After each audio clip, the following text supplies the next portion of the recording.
Are you a long-suffering New York Knicks fan? I am. This is Robert Manni, host of Guys Radio, and on this week's show, we've got a very special guest, Hall of Fame, Pulitzer Prize nominated, New York Times best-selling author, Harvey Araton. We're going to talk about his new book, Our Last Season, and so much more. It all starts at 8 p.m. Pacific Time on KCAA Radio here in Southern California, 102.3, 106.5 FM, 1050 AM, the podcast, and my YouTube drop tomorrow. Guys Radio, thanks for your support.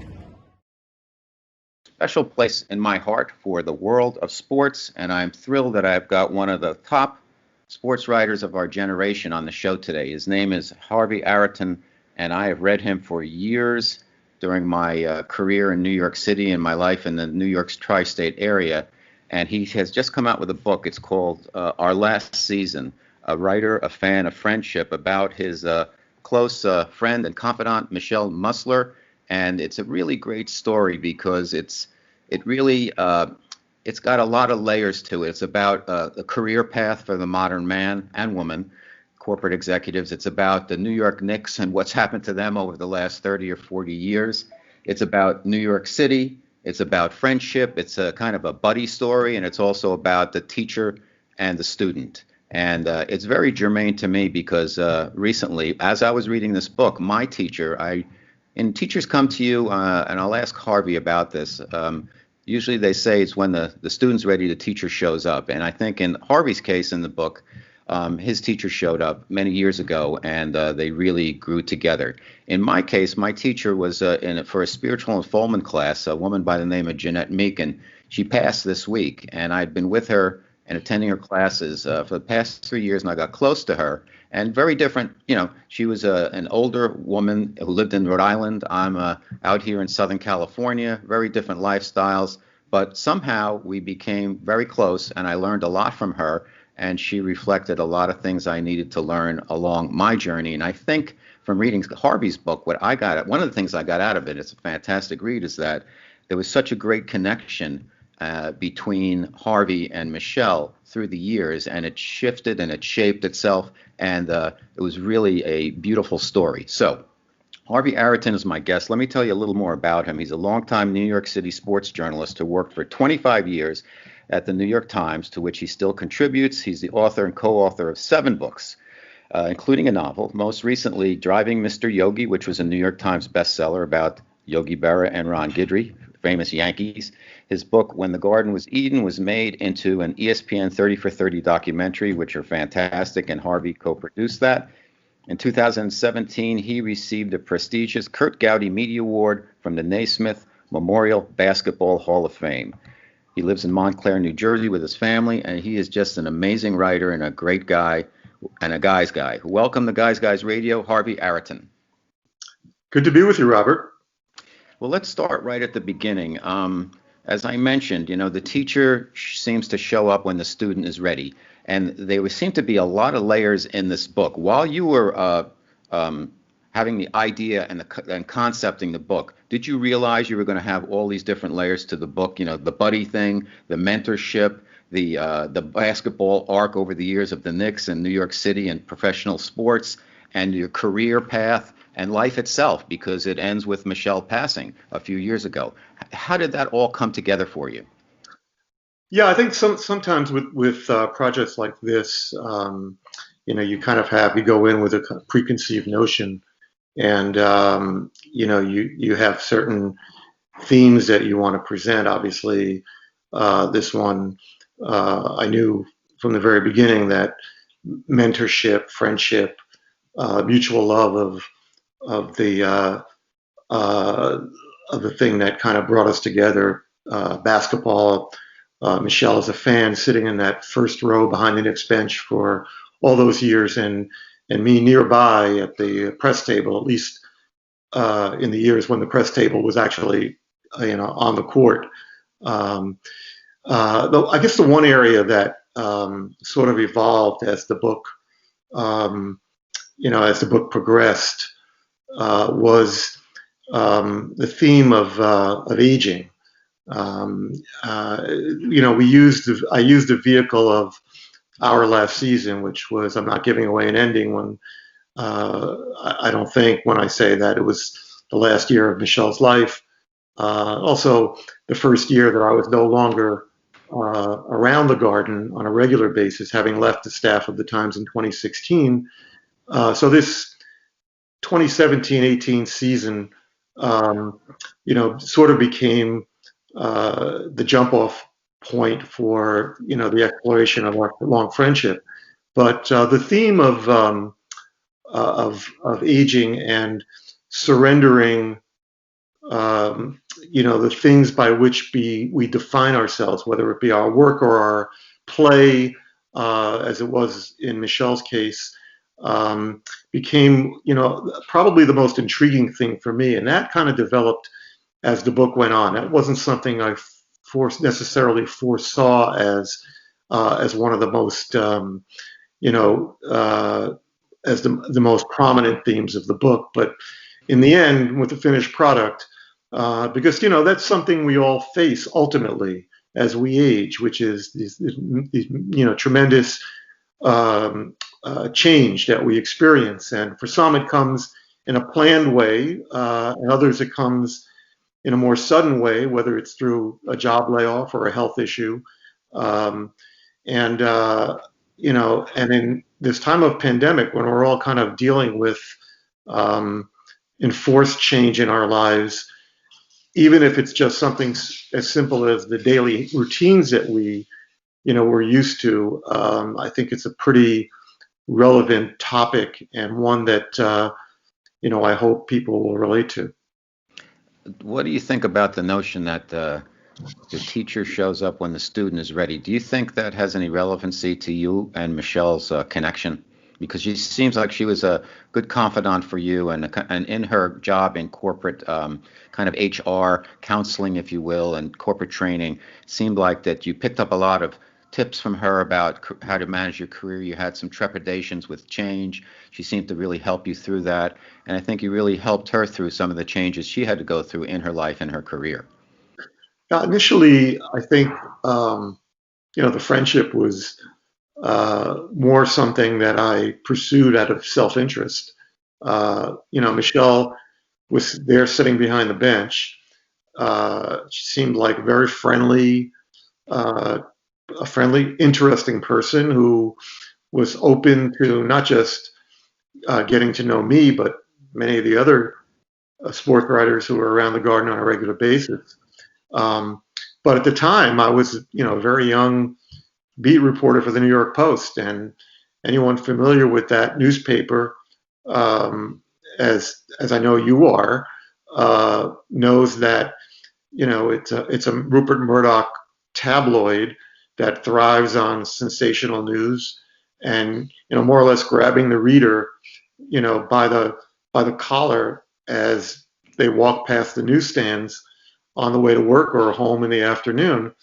And so at 24, 25 years old, suddenly thrust in this position, very competitive New York City newspaper market, I was a pretty insecure kid. And all of a sudden, there's this woman sitting behind the bench, and I'm thinking, wow, source. Someone who's literally looking into the huddle on a game by game, night after night. That's someone I need to know. And what I didn't know was that Michelle had her own self-interest in creating friendships with sports writers like myself, because she was something of a tomboy growing up, loved basketball, loved sports, and was the sports editor of her high school newspaper, and had harbored dreams of becoming a sports writer. But of course, in those days, there was no pathway into the business for females, and so she was kind of interested in living vicariously through me and some of my colleagues. So in that sense, it was a propitious time for me to meet her from a professional point of view. I think the personal aspect of the friendship really, grew gradually over the ensuing 3 to 5 years as I got to know Michelle, and I began to realize just what a great listener she was, what a wise woman who had lived through some really difficult times of her own, not only as a child growing up, but also, in the aftermath of a marriage that crashed and burned, left her alone with 5 kids to raise and keep fed with a roof over their heads pretty much by herself. So, as a person who could offer incredible insight into, you know, um, situations, life situations, professional situations, all kinds of, crises. Um, I realized at some point that, that this was a friendship that was really going to resonate as I was kind of developing not only as a journalist, but also as a human being. Okay. Guys Radio, our special guest is Hall of Fame sports writer Harvey Araton. We're talking about his book, The Last Season, A Writer, a Fan of Friendship. And it was really the story of Harvey and his friend Michelle Musler, who was a corporate training executive, and their kind of path over a 30-year period, attending Knicks games, following the Knicks, and seeing what happened with the Knicks, their rise, their demise, their close calls. They're getting Ewing, Pat Riley, Jeff Van Gundy. Any Knicks fan will know the heartbreak that you've experienced since the early 70s. 73, I think they won with the Jerry Lucas, and then in 70 with Willis Reed. And since then, it's been some close calls, but it's really been tough. What is it about, Harvey, about basketball, professional basketball, the NBA, and the Knicks, and the Garden that's so magical that drew you to it and kept you there, and Michelle there for all those years? Well, I think one of the things that kind of connected us in a more personal way as friends, however you want to describe it, mentor and protege, was that we had similar backgrounds. We both grew up in blue collar families. There wasn't a lot of luxury involved in our lives, and in many ways, we both probably exceeded expectations or probabilities for our particular careers. And I know from my standpoint, I grew up in public housing. I lived in the outer boroughs after being born in Manhattan, but lived in Brooklyn, then moved to Staten Island when I was a young boy and grew up there. And growing up in public housing, the basketball courts, tend to become your recreational oasis. So spent a lot of time there. Unfortunately, I only grew to 5'8", and although I did play basketball and during my high school years, things like that, I always loved the game, the sights and smells and sounds of the game. When I was a kid, again, growing up in this public housing development, NBA players would occasionally come down and do clinics in the summer. I mean, I remember when I was about 13 or 14, the young Kareem Abdul-Jabbar, then known as Lou Alcindor, gave a clinic when he was a freshman at UCLA. There was one of the guys who lived in the development was a guy named Hayward Dotson, who was a big star at Columbia University back when in the late 60s, when Columbia was one of the top ranked teams in the country. And his teammate was a guy named Jim McMillan, who lived in Brooklyn. And those guys would come down with some other players who played college ball in the area and run full court scrimmages. And we would stand there with our jaws dropping at how good these guys were. So to be around the game, obviously I wasn't going to be a player. I wouldn't say that it was something that I planned to be a sports journalist and to cover basketball. But once the door opened, somewhat serendipitously for me, at the local newspaper in Staten Island, The Advance. Once that door opened, basketball was something I found myself gravitating to. I think, just being at courtside in those years, of course, the reporters were right on the court. I'd say since this century, and certainly in this century, when the NBA owners realized, hey, we could sell those seats for a lot of money, they moved us all upstairs. But in those days, we were down on the court. There was really no more intimate place in professional sports than courtside of an NBA game. No more expensive place either. But for a journalist, I mean, it's just a feel of the game. Being at courtside in the 80s during the Larry Bird, Magic Johnson wars, in Boston and LA, or with Dr. J in Philadelphia coming into the Garden, those are just special, great nights. And I think Michelle and I both we used to say to each other, on those nights, special playoff nights, whether it was Bernard King and then the Patrick Ewing era when the Knicks presented a formidable challenge to the Chicago Bulls and Michael Jordan, that, the night would end and we'd look at each other and say, no place else I'd rather be than right here tonight watching this game. Fantastic. Over the course of your career and sharing all these Nick experiences with Michelle and the friendship and the travel, what do you think is your greatest takeaway? What was your greatest learning? What was your greatest experiences that you shared with her? Well, I always tell the story, and I tell it in the book, of one of the craziest nights in sports history. June 17th, 1994. I think ESPN did a whole 30 for 30 on that. OJ, right? Yes.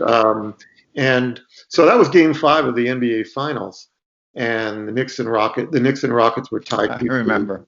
And I was sitting literally like 2 seats at the press table closest to the Knicks bench, and of course that's literally right in front of Michelle. And when the OJ chase kind of took over the night, and NBC first had the chase in the top little cutout in the corner, and then they just left the game and went, completely to the chase. Michelle's chin was practically resting on my shoulder. Everybody around the garden was scurrying around to get to a TV monitor. But the chase ended ultimately with OJ in custody, and then the Knicks completed the task of winning that 5th game and to take a 3-2 lead. And I remember getting up, as the game was ending, and sending the column that had to be written right as the game was concluding, and standing up with my laptop to rush back to the locker rooms to get quotes and then write the late edition column, and pretty much bumping right into Michelle. And she said to me, when are you leaving? And I said, for where? And she goes, Houston, dummy. She said, I've been sitting here for over 20 years, and I'll be damned if they're going to Houston to win a championship and I'm not going to be there. And I thought, this is bravado, the excitement, the whole craziness of the night. But the next morning, she called me and said, I'm on the same flight that you're in. I got to get into the hotel. And we flew down to Houston together, and we were there for another 4 or 5 days because the Knicks lost Game 6, and then they lost Game 7 on the Wednesday night. But it just was, it was interesting because after the 7th game, Michelle waited up in the hotel bar for me to finish my column and come in to have a late night drink. And I remember her talking about